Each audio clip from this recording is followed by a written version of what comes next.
24 दिसंबर में जो सिंगाड़ी में रैली है, तो उसको लेकर के जो कृषि मंत्री के बयान से लगातार विरोध चल रहा है, तो एक कार्यक्रम ओबरा में संयुक्त रूप से रखा गया है 24 दिसंबर को किसान संगठनों की ओर से और खापों की ओर से। और उस संदर्भ में आज प्रशासनिक अधिकारियों के साथ एसपी साहब और एडीसी मैम और तमाम दूसरे अधिकारी मीटिंग में मौजूद रहे। और हमारे दाएं और बाएं कॉमरेड ओम प्रकाश जी, कमल जी, राकेश जी सारे यहाँ मौजूद रहे। प्रशासन ने एक मीटिंग बुलाई थी और उसमें जो शांति व्यवस्था और कानून व्यवस्था की बात है वो प्रशासन ने की है कि जो चौधरी चरण सिंह की जयंती पे ये कार्यक्रम रखा है और इसमें कई तरह की घोषणाएं यहाँ की हैं। तो उसमें जो बातचीत आपस में हुई है उसके लिए मैं निवेदन करूंगा, क्योंकि हमारे बहुत सीनियर हैं कॉमरेड ओम प्रकाश जी, वो अब आपको जो है सारी बातें साझा करेंगे। यहाँ हमारे प्रशासनिक अधिकारी हैं, पुलिस प्रशासन है और हमारे यूनियन के साथी हैं, कमल प्रधान है, कामरेड रवि हैं, आर्य जी हैं, राकेश जी और सुखदेव जी हैं और तमाम साथी हैं।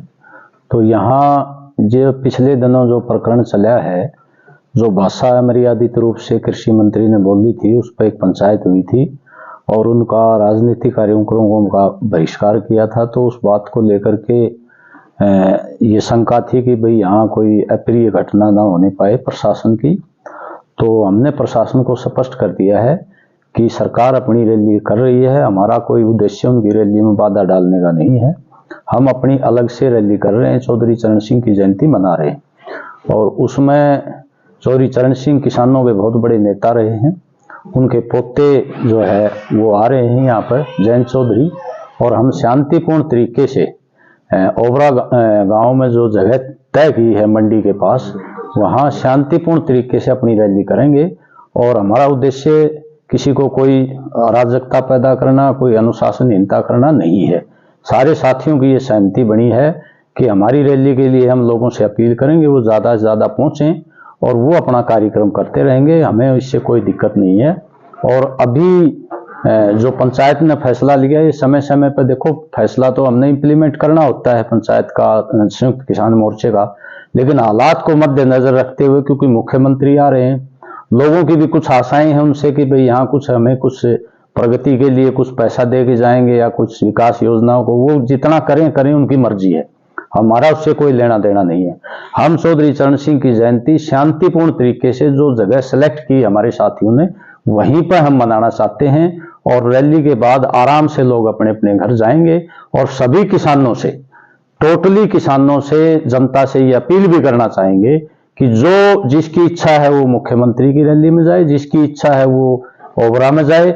आपस में कोई इस तरह की बात नहीं करना जिससे कोई टकराव की स्थिति पैदा हो, आपस में एक दूसरे के प्रति कोई कटुता हो, ये कटुता बिल्कुल पैदा नहीं करनी है। हमारी लड़ाई सरकार के साथ, जो शासक पार्टी है उसके नेता हैं, उनकी विचारधारा के साथ हमारी लड़ाई है। हम शांतिपूर्ण तरीके से अपनी बात रखेंगे, वो अपनी बात रखें शांतिपूर्ण तरीके से। डेमोक्रेसी में पक्ष भी होता है, विपक्ष भी होता है, लेकिन कानून को अपने हाथ में लेने का किसी को भी अधिकार नहीं है। तो उसी को ध्यान में रखते हुए हम शांतिपूर्ण तरीके से कानून के दायरे में रहकर अपनी रैली करना चाहते हैं। कोई किसी किस्म का किसी को अनुशासनहीनता नहीं करना चाहते। ये हमारी सहमति बनी है प्रशासन के साथ, और प्रशासन को भी हमने कमिटमेंट कर दिया भाई वो अपने एहतियात के कदम रखें, लेकिन हम अपनी तरफ से कोशिश करेंगे कि ये शांतिपूर्ण तरीके से हमारा कार्यक्रम रहे। नाराजगी थी, जो मांग थी आपकी, तो उन्होंने कल ओपनली मीडिया के सामने इस बात को रखा। देखो, कृषि मंत्री ने पहले भी माफी मांगी थी, हम उस पर नहीं जाना चाहते ज्यादा। पहले भी उन्होंने कहता था, मैं तो कुछ ऐसे लोग थे जो वहाँ टिकरी बॉर्डर पर जिन्होंने गलत काम किया उनके बारे में कह रहा था। फिर कहने लगे कुछ है सामाजिक तत्व हैं उनके बारे में कह रहा था। कल उन्होंने लगा दिया कि मैंने तो माफी मांग ली 100 बार, वो जो है राहुल और वो नेता नहीं मांग रहे। ये सारी राजनीतिक भाषाएं हैं। खुले दिल से उनको कहना चाहिए था कि मैंने भाई, मेरा उद्देश्य नहीं था कोई गलत कहने का, फिर भी कुछ किसान भाइयों की आहत हुई है, भावना को ठेस पहुंची है, तो मैं सारी जनता से माफी मांगता हूं। ये तरीका होता है माफी मांग। फिर भी चलो मांगी, अच्छी बात है भाई, उन्होंने गलती की है। और हम तो ये भी कहेंगे कि वो पहले भी गलतियां उन्होंने की, आगे गलती ना करें। जब हमारी ये कोशिश है, हमारा कोई व्यक्तिगत द्वेष नहीं है कृषि मंत्री से, लेकिन उनका जो घमंड है, बोलचाल है, वो थोड़ा सा संयम में रखें। पक्ष भी होता है, विपक्ष भी होता है, सबकी बात सुननी होती है। अपना विकास काम जो उनके जिम्मे है, जो वो कह रहे हैं मैं डेवलपमेंट करा रहा हूं, तो कराते रहे, अच्छी बात है लोगों के लिए, हमें तो कोई एतराज नहीं है। ये